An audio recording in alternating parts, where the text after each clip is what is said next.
Hello dear students. हमारा topic चल रहा है India's balance of payment, Bharat का भुगतान शेष। और लास्ट वीडियो में हमने डिस्कस किया था कि भारत के भुगतान शेष के प्रतिकूल रहने के क्या कारण हैं, या ये कहिए कि भारत के भुगतान शेष में ज़्यादातर घाटा ही रहा है, इसके क्या कारण हैं। तो आज हम जो टॉपिक डिस्कस करने वाले हैं, जिस पर हम आज बात करने वाले हैं, वो टॉपिक है हमारा कि हम कैसे भारत के भुगतान शेष को कैसे ठीक कर सकते हैं, कैसे उसे प्रतिकूल से अनुकूल बना सकते हैं। तो यानी suggestions to correct the India's balance of payment और measures to correct the India's balance of payment. तो हमेशा मैंने आपको एक बात बताई है कि जब हमें ये पता हो कि समस्या का कारण क्या है, तो उस समस्या का समाधान करना आसान हो जाता है। तो यहाँ पर बिल्कुल वैसे ही करना है हमें। जो कारण हैं, जिन जिन वजह से भारत का भुगतान शेष भारत के प्रतिकूल रहता है, बस हमें उन वजह को ही क्या करना है, दूर करना है। मतलब कि यहाँ पर जो मेन जो बातें रहेंगी इन सजेशंस के अंदर, इन सुझावों में, वो ये रहेंगी कि जो भारत की शक्तियाँ हैं अंतर्राष्ट्रीय व्यापार के क्षेत्र में, उनको हमें और बढ़ाना है, और जो हमारी कमियां हैं, कमज़ोरियां हैं, उनको हमें दूर करना है। तो बात करते हैं कि कैसे हम भारत के व्यापार शेष को, भुगतान शेष को प्रतिकूल से अनुकूल बना सकते हैं, कैसे हम बैलेंस ऑफ पेमेंट को ठीक कर सकते हैं, और बैलेंस ऑफ पेमेंट में जो असंतुलन है उसे हम कैसे दूर कर सकते हैं। सबसे पहली बात है प्रमोशन ऑफ एक्सपोर्ट्स। ठीक है, सीधी सी एक बात यहाँ पर ये है कि अगर हमें बैलेंस ऑफ पेमेंट को ठीक करना है, उसे अपने अनुकूल करना है, तो प्रतिकूल है क्यों वो? क्योंकि हमारे एक्सपोर्ट्स कम हैं और हमारी इंपोर्ट्स ज़्यादा हैं। तो बस हमें यही करना है कि अपने जो इंपोर्ट्स हैं उनको घटाना है, कम करना है, और एक्सपोर्ट्स को बढ़ाना है। तो इसीलिए पहला जो सुझाव है वो यही है कि हमें अपने निर्यातों को बढ़ावा देना है, और निर्यातों को बढ़ावा देना यही सबसे बेस्ट मेजर है, सबसे बेस्ट सुझाव है, जिसके द्वारा हम अपनी बैलेंस ऑफ पेमेंट को बेहतर कर सकते हैं, उसके अंदर जो असंतुलन है उसे दूर कर सकते हैं। तो कैसे किया जा सकता है, हम निर्यातों को कैसे बढ़ा सकते हैं? निर्यातों को बढ़ाने के लिए बहुत सारी ऐसी पॉलिसीज़ हैं जो भारत के अंदर टाइम टू टाइम चलाई गई हैं, जैसे कि निर्यातों को बढ़ावा देने के लिए स्पेशल इकोनॉमिक जोन्स बनाए गए हैं। ये और ज़्यादा बनाए जाने चाहिए।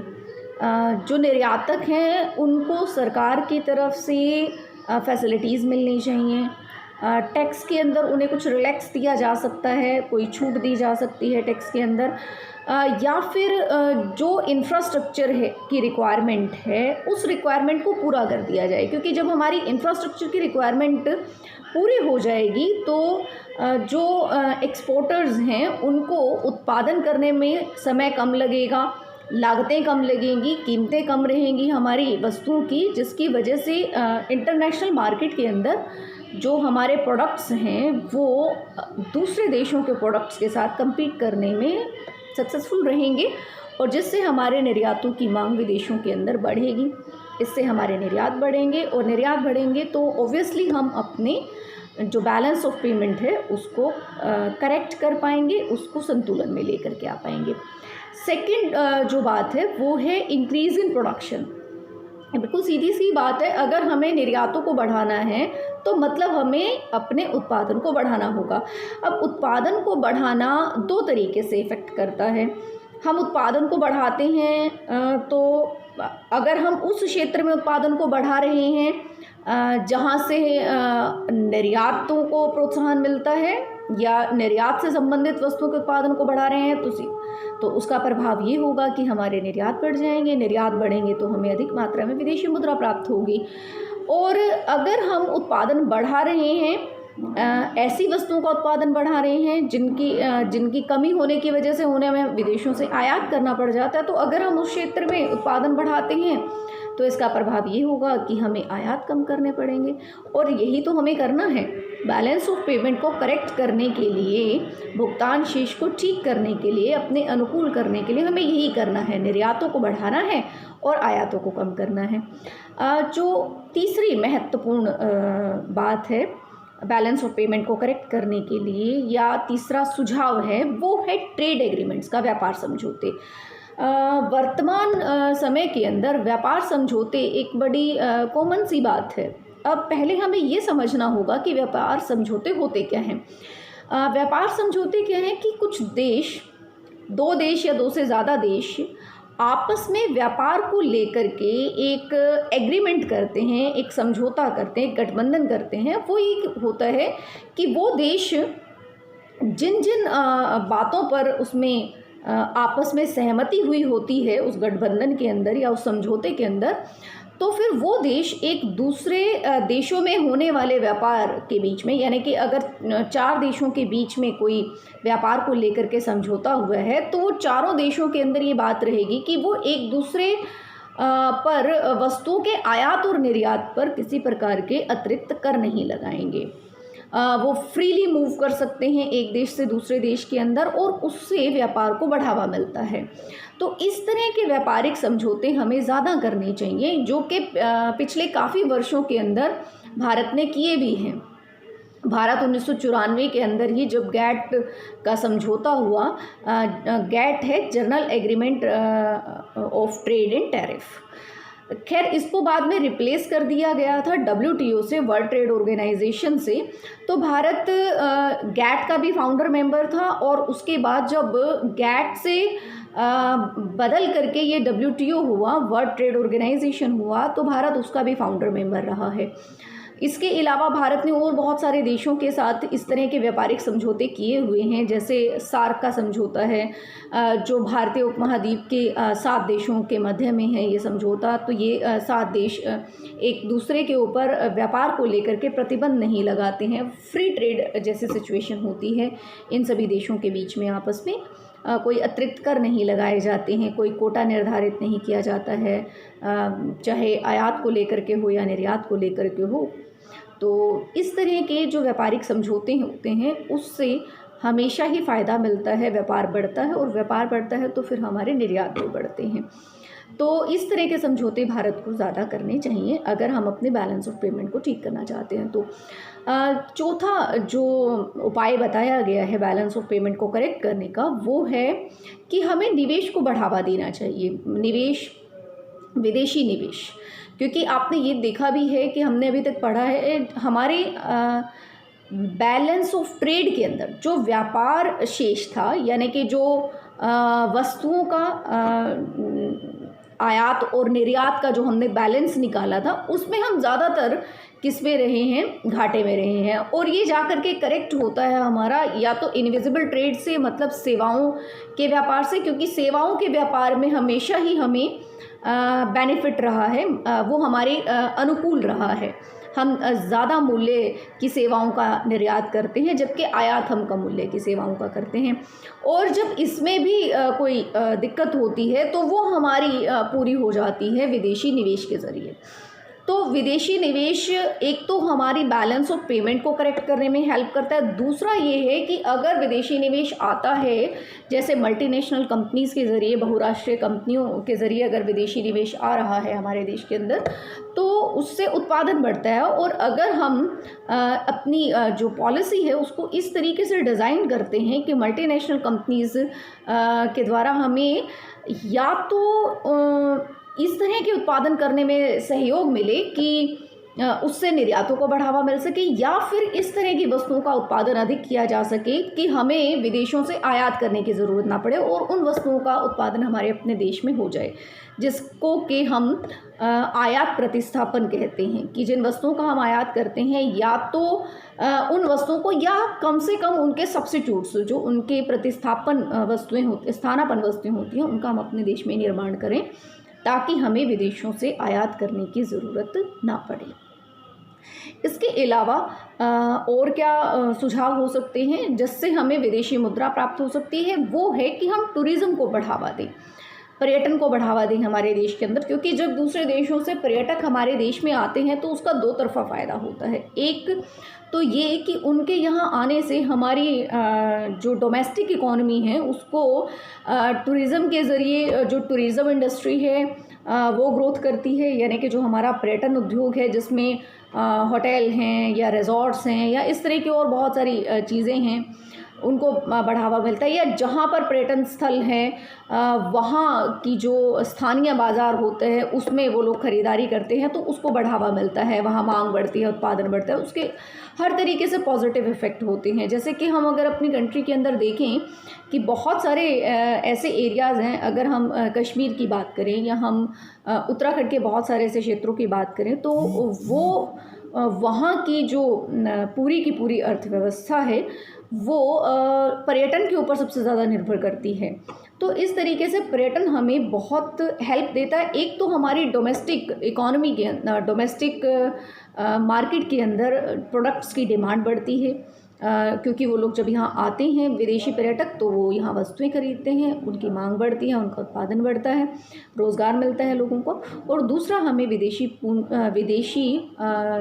करेंसी यानी कि विदेशी मुद्रा की प्राप्ति भी होती है, हमें विदेशी विनिमय प्राप्त होता है। तो इससे हमारे विदेशी विनिमय के भंडारों में वृद्धि होती है जिनका प्रयोग हम अपनी एसेंशियल गुड्स जो हमें आयात करनी पड़ती हैं दूसरे देशों से, टेक्नोलॉजी हमें इंपोर्ट करनी पड़ती है तो उस को हम आसानी से इंपोर्ट कर सकते हैं और उसमें हमें फ़ायदा मिलता है। फिर एक और उपाय जो बुक के अंदर बताया गया बट मैं इसको आज के कंटेक्स्ट में बिल्कुल भी सही नहीं मानती। इसमें कहा गया है कि हम अपनी करेंसी को डीवैल्यू करके यानी कि अपनी करेंसी का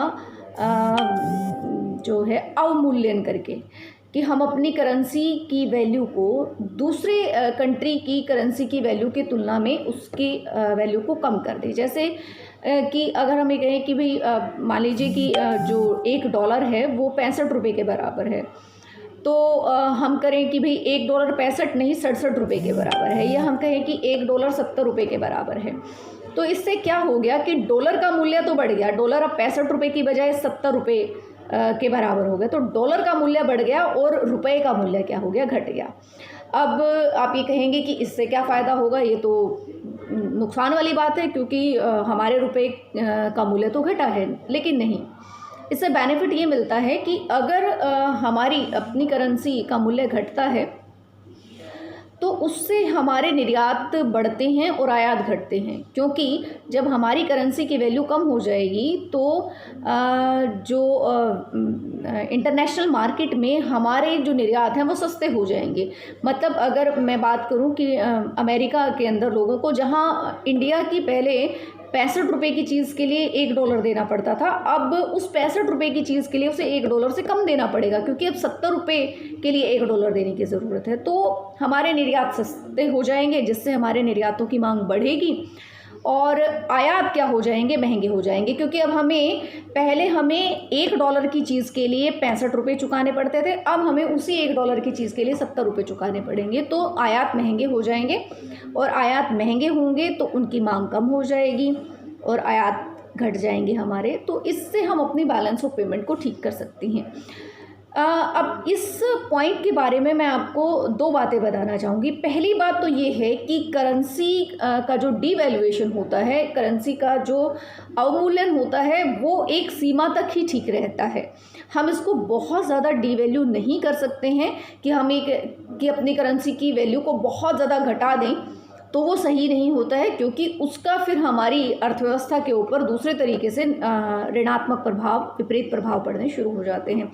तो इसकी भी एक लिमिट होती है जहाँ तक इसको किया जा सकता है, लेकिन ये अब पॉसिबल नहीं है क्योंकि अब कोई भी कंट्री अपनी करेंसी को अपनी मर्ज़ी से उसके मूल्य को कम या ज़्यादा नहीं कर सकती है। ये प्रैक्टिसेस 1991 से पहले इस्तेमाल की जाती थी, अब इसका प्रयोग नहीं होता है क्योंकि अब इंटरनेशनल मार्केट के अंदर या ये कह लीजिए कि विदेशी विनिमय बाज़ार के अंदर जो विभिन्न मुद्राएं हैं, विभिन्न देशों की मुद्राएं हैं, उनके मूल्य का निर्धारण अपनी मर्ज़ी से नहीं होता है बल्कि उनके मूल्य का निर्धारण डिमांड और सप्लाई से होता है। किसी भी कंट्री की करेंसी का मूल्य अगर बढ़ता है या घटता है ये डिपेंड करता है उस कंट्री की करेंसी की डिमांड कैसी है। जिस कंट्री की करेंसी की डिमांड ज़्यादा होगी उसका मूल्य बढ़ जाएगा, और जिस कंट्री की करेंसी की डिमांड कम होगी उसका मूल्य घट जाएगा। तो अगर हम ये कहते हैं कि अपने आप से, जैसा आजकल हो रहा है, इस समय भारतीय रुपया डॉलर की तुलना में लगातार उसका मूल्य घट रहा है। इसकी वजह ये है कि डॉलर की डिमांड ज़्यादा है और रुपए की डिमांड कम है। तो इसकी वजह से डॉलर का एप्रिसिएशन हो रहा है और रुपए का डेप्रिसिएशन हो रहा है। अब यहाँ पर जो मैंने वर्ड्स इस्तेमाल किए हैं वो हैं डेप्रिसिएशन और एप्रिसिएशन। जब कंट्रीज़ अपनी मर्ज़ी से अपनी करेंसी की वैल्यू को घटाती या बढ़ाती थी, उसके लिए शब्द इस्तेमाल किया जाता है डिवैल्यूएशन और रीवैल्यूएशन।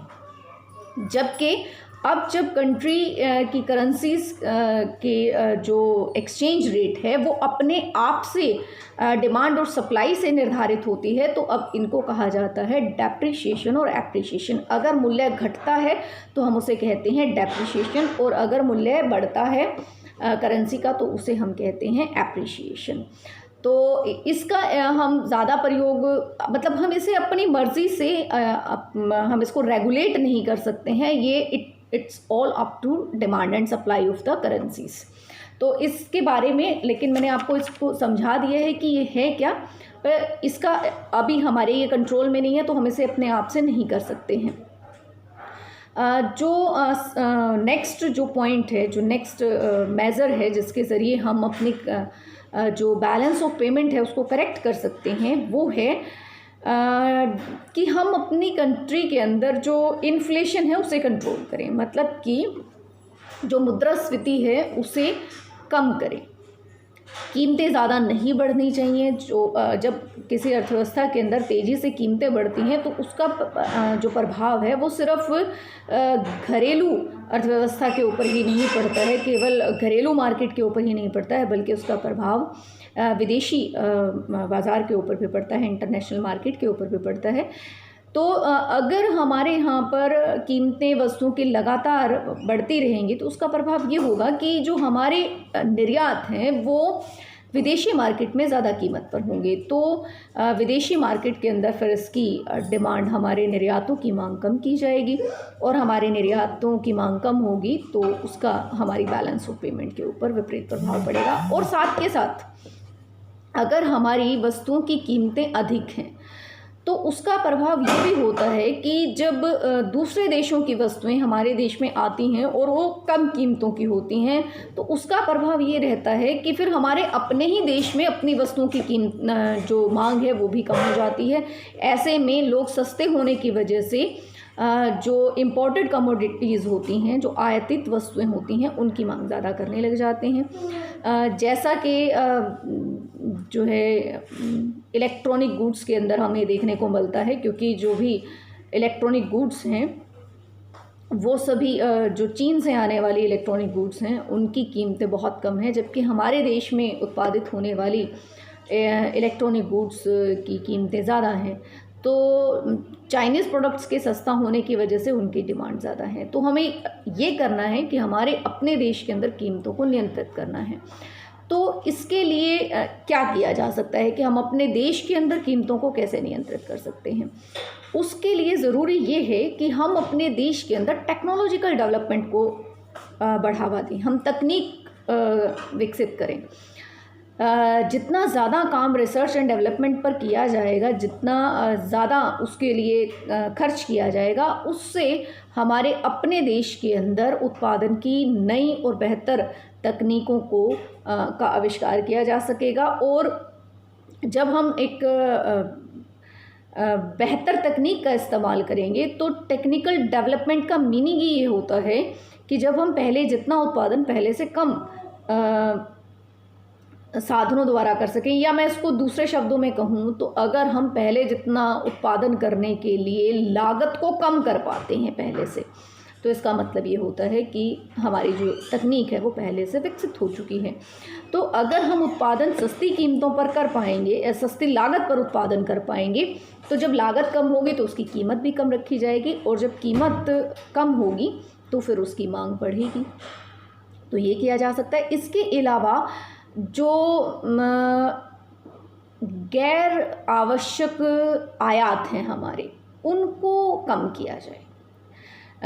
कुछ आयात तो हमारे ऐसे हैं जो कि आवश्यक हैं हमारे लिए, जैसे कि अगर हमें इंजीनियरिंग गुड्स का आयात करना पड़ता है वो हमारे लिए आवश्यक है, हमें क्रूड ऑयल का आयात करना पड़ता है वो हमारे लिए आवश्यक है, हमें कैपिटल गुड्स मशीनरी वगैरह का आयात करना पड़ता है वो हमारे लिए आवश्यक है। और बहुत सारी ऐसी चीज़ें हैं, कई तरह की फार्मास्यूटिकल मतलब दवाइयाँ जो हैं उनका हमें आयात करना पड़ता है, तो वो चीज़ें हमारे लिए ज़रूरी हैं, वो हमें चाहिए। लेकिन बहुत सारी ऐसी वस्तुएं हैं जिनकी हमें आवश्यकता नहीं है, गैर ज़रूरी हैं, वो हमारे अपने देश में भी होती हैं, परंतु हम उनका जो आयातित होती हैं, इम्पोर्टेड कमोडिटीज़ होती हैं, उनका प्रयोग हम सिर्फ़ और सिर्फ दिखावे के लिए करते हैं, जस्ट टू शो ऑफ कि that we are using the imported commodities. तो केवल उस दिखावे के लिए ही हम क्या करते हैं, उनका प्रयोग करते हैं। जैसे लग्जरी गुड्स का प्रयोग करना, लग्जरी कार्स का हम इस्तेमाल करते हैं जो विदेशों से आती हैं, तो उन सबको के आयात को हमें कम करना है। और उनके आयात को, खैर इसके अंदर जो बताया गया है कि उनके आयात को हम कैसे कम कर सकते हैं, कि हम कोटा लगा दें, बुक के अंदर बताया गया है आपकी कि हम कोटा लगा दें, उसके ऊपर टैक्स लगा दें, बढ़ा दें, but now it is not possible. जब से हम WTO का हिस्सा बने हैं उसके बाद से ये संभव है ही नहीं, क्योंकि WTO का मेंबर होने की वजह से हम किसी प्रकार का अतिरिक्त कर आयात निर्यात पर नहीं लगा सकते हैं, कोई ऐसा कोटा हम निर्धारित नहीं कर सकते हैं उसके लिए, तो ये पॉसिबल नहीं है। हम इसको केवल इतना ही कर सकते हैं हम कि इन वस्तुओं के निर्यात आयात को केवल एक मोटिवेशन के ज़रिए हम उसको कम कर सकते हैं, कि लोगों को हम मोटिवेट करें कि वो अपने देश की वस्तुओं का प्रयोग करें। और उसमें भी ये है कि बेहतर ये है कि हम अपने देश की वस्तुओं की क्वालिटी को बढ़ाएं और साथ के साथ उसकी कीमतों को कम रखें। तो अगर हमारे अपने देश की वस्तुओं की कीमतें कम होगी और गुणवत्ता अच्छी होगी तो उनकी मांग ज़्यादा रहेगी, और ऐसे में इम्पोर्टेड कमोडिटीज़ की डिमांड अपने आप ही कम हो जाएगी। इसके अलावा ये बात मैंने पहले भी की थी कि स्पेशल इकोनॉमिक जोन्स, जिनको शुरू में स्पेशल एक्सपोर्ट जोन्स भी कहा गया था, उनको हम बढ़ावा दें। स्पेशल इकोनॉमिक जोन्स को हम पढ़ चुके हैं पहले ही, आपके सिलेबस में पहले किया जा चुका है। स्पेशल इकोनॉमिक जोन क्या है कि कुछ इस तरह के क्षेत्र बनाए जाते हैं, जो भारत में इसकी शुरुआत हो भी चुकी है। कुछ इस तरह के क्षेत्र बनाए जाते हैं जिसके अंदर गवर्नमेंट पहले से ही जो इंफ्रास्ट्रक्चर चाहिए होता है उत्पादन के लिए, वो सारा इंफ्रास्ट्रक्चर पहले से ही तैयार करके दिया जाता है। इसके अलावा स्पेशल इकोनॉमिक जोन्स के अंदर स्थापित होने वाले उद्योगों को कुछ विशेष रियायतें दी जाती हैं टैक्स को लेकर के, या फिर सिंगल विंडो क्लियरेंस की एक सबसे बड़ी फैसिलिटी दी जाती है, सिंगल विंडो क्लियरेंस। मतलब कि एक उद्योग स्थापित करने के लिए किसी भी उद्यमी को जिन जिन फॉर्मेलिटीज़ से, जिन जिन जो भी उसके लिए आवश्यक चीज़ें होती हैं उनसे गुजरना पड़ता है, जिन जिन निर्देशों का पालन करना पड़ता है, कोई परमिशन लेनी होती है या कुछ बहुत सारी क्लियरेंस लेनी होती है, वो सभी की सभी एक छत के नीचे सिंगल विंडो, मतलब एक ही जगह से वो मिल सकें, जिससे कि हमारा जो ईज़ ऑफ डूइंग बिजनेस है, यानी व्यापार करने की सुगमता है, वो बढ़े। और अगर हमारे यहाँ पर व्यापार करने की सुगमता बढ़ेगी तो उद्यमी ज़्यादा प्रोत्साहित होंगे ज़्यादा से ज़्यादा निवेश करने के लिए, ज़्यादा से ज़्यादा उत्पादन करने के लिए। तो ये एक सबसे बड़ी चीज़ है। इसके अलावा दो जो चीज़ें हैं जो हमारे इम्पोर्ट्स में सबसे ज़्यादा वैल्यू रखती हैं, सबसे ज़्यादा जिनका आयात किया जाता है, वो है हमारी, एक तो कच्चा तेल है और दूसरा है गोल्ड। तो कच्चा तेल वैसे तो असेंशियल कमोडिटी है, बट हम इसका एटलीस्ट हम इसे वेस्ट ना करें, हम इसका व्यर्थ इसको ना करें, इसका हम प्रयोग घटाएं, कम से कम करें। उसके लिए क्या किया जा सकता है कि हम इस तरह के व्हीकल्स बनाएं जिनके अंदर फ्यूल एफिशिएंसी हो, जो कम फ्यूल का इस्तेमाल करते हों, वो किया जा सकता है। इसके अलावा हम कम से कम उसको गैर ज़रूरी चीज़ों के लिए इस्तेमाल ना करें, या उसके सब्स्टिट्यूट्स हम अपने देश में तलाशें।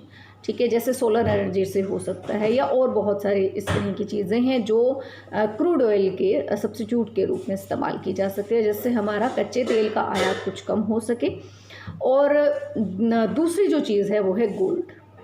भारत के अंदर 1 लाख करोड़ से भी ज़्यादा का जो सोना है वो विदेशों से आयात किया जाता है, और ये कोई ऐसी आवश्यक वस्तु नहीं है जिसके बिना हमारा काम ना चल सके। तो ये हमारे आयातों के अंदर बहुत बड़ी वैल्यू रखती है, तो हमें गोल्ड के आयात को घटाना चाहिए। तो ये सभी वो सजेशंस हैं जिनको अपना करके भारत अपनी बैलेंस ऑफ पेमेंट को करेक्ट कर सकता है, उसको अपने अनुकूल कर सकता है, उसके अंदर जो भी डिसइक्विलिब्रियम है, असंतुलन है, उसे ठीक कर सकता है। That's all for this lecture. Thank you so much. Bye and take care.